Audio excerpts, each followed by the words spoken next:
Hey, what's up everybody? Welcome in. It's Bathe. This is going to be a rough one, so let's go ahead and dig right in there. So Lords of the Fallen, the embargo dropped, the information started pouring out. Now it's the 13th and people are playing the game and we're seeing a lot of stuff. And if you haven't already heard, if you didn't already know, there is a lot of problems with Lord of the Fallen, specifically pertaining to like co-op and PvP.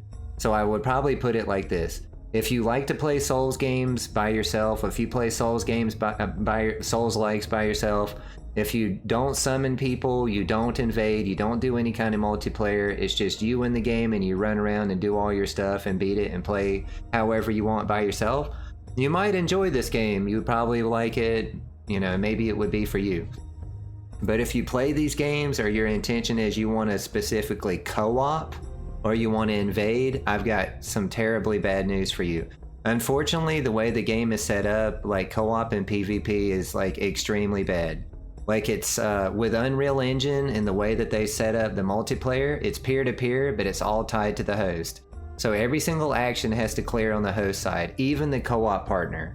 So if you change your weapon, change your armor, walk somewhere, roll somewhere, and it doesn't clear on the host side, it's gonna suck you back to like where you were. And this gets even worse on latency. So obviously they said that they're gonna try to work towards fixing this, but I'm not really sure that they're going to be able to do it. It's just the nature of Unreal Engine and connections, and it's going to be like a really crazy netcode.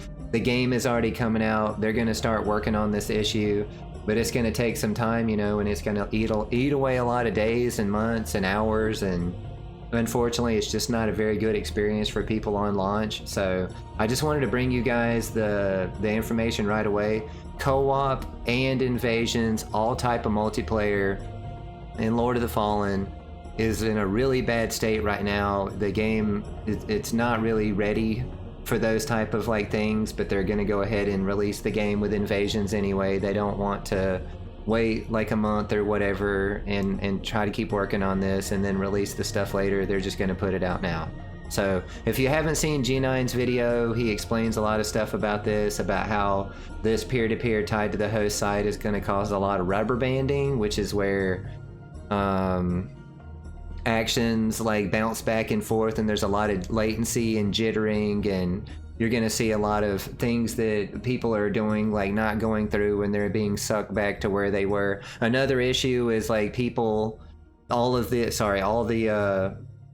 everything is tied to the host, so, and that includes like being in the world. So if the co-op partner and the host are going through the world and the host gets ahead, the co-op partner gets sucked to where the host is, but there's a loading screen that takes them there, and so by the time the co-op partner gets to where the host was, they're over here again, and you go into a loading screen. You can go into like continuous loading screens and not even be able to play while the host is like running around, running ahead of you. So at any rate, I'm going to link the Jeenine video. He talks to some extent about a lot of the issues about Lords of the Fallen, but I just wanted to get this information out there as soon as possible. So I love you guys. I appreciate you. If you have any questions, feel free to leave any comments, but take it easy and I'll see you later.